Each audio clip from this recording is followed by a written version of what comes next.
Assalamualaikum warahmatullahi wabarakatuh. Teman-teman, bertemu lagi dengan Bu Iti. Alhamdulillah sekarang di pelajaran PPKN kita bertemu di pertemuan ke-6 ya untuk PPKN.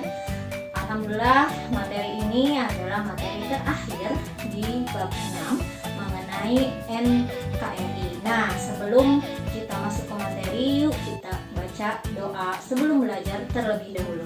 Bismillahirrahmanirrahim.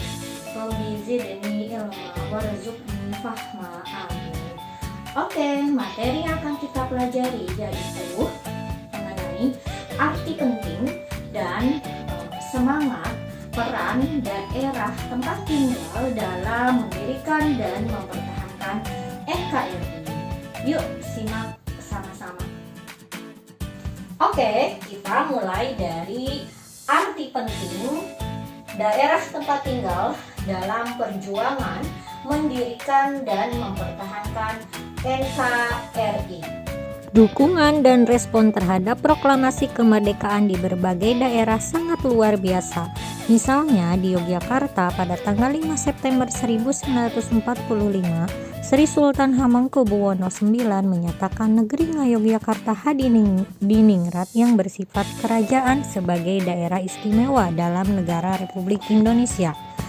Kemudian di Surabaya, penyambutan kemerdekaan ditandai dengan terjadinya insiden bendera di Hotel Yamato, yaitu penyobekan bendera 3 warna milik Belanda hingga menjadi 2 warna merah putih.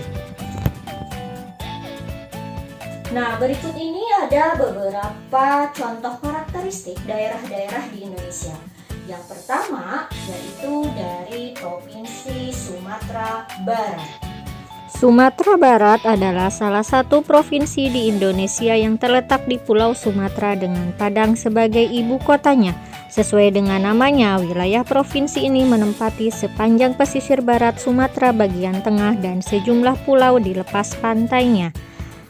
Mayoritas penduduk Sumatera Barat merupakan suku Minangkabau. Di daerah Pasaman, selain etnis Minang, juga berdiam suku Batak dan suku Mandailing. Kedatangan mereka ke Sumatera Barat terutama pada masa Perang Paderi. Yang kedua, dari Provinsi Jawa Barat. Jawa Barat adalah sebuah provinsi di Indonesia. Ibu kotanya berada di kota Bandung. Perkembangan sejarah menunjukkan bahwa Provinsi Jawa Barat merupakan provinsi pertama dibentuk di wilayah Indonesia. Provinsi Jawa Barat merupakan provinsi dengan jumlah penduduk terbanyak di Indonesia. Bagian barat laut Provinsi Jawa Barat berbatasan langsung dengan daerah khusus ibu kota Jakarta. Sebagian besar penduduk Jawa Barat adalah suku Sunda yang bertutur menggunakan bahasa Sunda. Di Kabupaten Cirebon, Kota Cirebon, dan Kabupaten Kuningan dituturkan bahasa Jawa dialek Cirebon yang mirip dengan bahasa Banyumasan dialek Brebes. Yang ketiga, dari Provinsi Daerah Istimewa Yogyakarta. Daerah Istimewa Yogyakarta adalah daerah istimewa setingkat provinsi di Indonesia yang merupakan peleburan negara Kesultanan Yogyakarta dan negara Kadipaten Paku Alaman. Daerah Istimewa Yogyakarta pada masa perjuangan pernah menjadi ibu kota negara RI. Peran keraton sangat penting pada masa-masa perjuangan. Yogyakarta merupakan salah satu tujuan wisata di Indonesia. Banyak predikat yang dimiliki Yogyakarta antara lain sebagai kota pendidikan, kota budaya, dan kota wisata. Karakteristik masyarakat Yogyakarta yang ramah, sopan, dan lemah lembut banyak dipengaruhi oleh budaya yang berkembang di lingkungan keraton.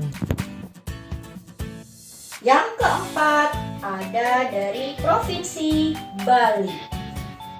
Bali adalah nama salah satu provinsi di Indonesia dan juga merupakan nama pulau terbesar yang menjadi bagian dari provinsi tersebut.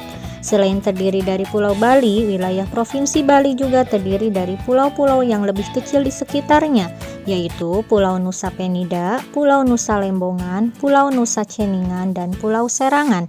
Bali terletak di antara Pulau Jawa dan Pulau Lombok. Bali terkenal sebagai tujuan pariwisata dengan keunikan berbagai hasil seni budayanya, khususnya bagi para wisatawan Jepang dan Australia. Bali juga dikenal dengan sebutan Pulau Dewata dan Pulau Seribu Pura. Penduduk Bali mayoritas menganut agama Hindu. Dan contoh yang kelima yaitu dari Provinsi Papua. Papua merupakan provinsi yang terletak di wilayah paling timur negara Republik Indonesia dan merupakan daerah yang penuh harapan. Tanahnya yang luas dipenuhi oleh hutan, laut, dan berbagai biotanya dan berjuta-juta tanahnya yang sesuai untuk pertanian. Dalam perut buminya juga menyimpan gas asli, minyak, dan berbagai bahan galian. Pada daerah Papua yang bervariasi topografinya terdapat ratusan kelompok etnik dengan budaya dan adat istiadat yang saling berbeda.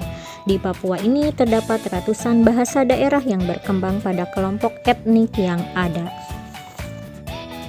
Alhamdulillah, terima kasih teman-teman. Materinya sudah selesai di bab ini. Selanjutnya kalian tinggal mengerjakan tugas uji kompetensi di bab 6, pilihan ganda dan esainya. Baik, kita tutup dengan baca istighfar 3 kali.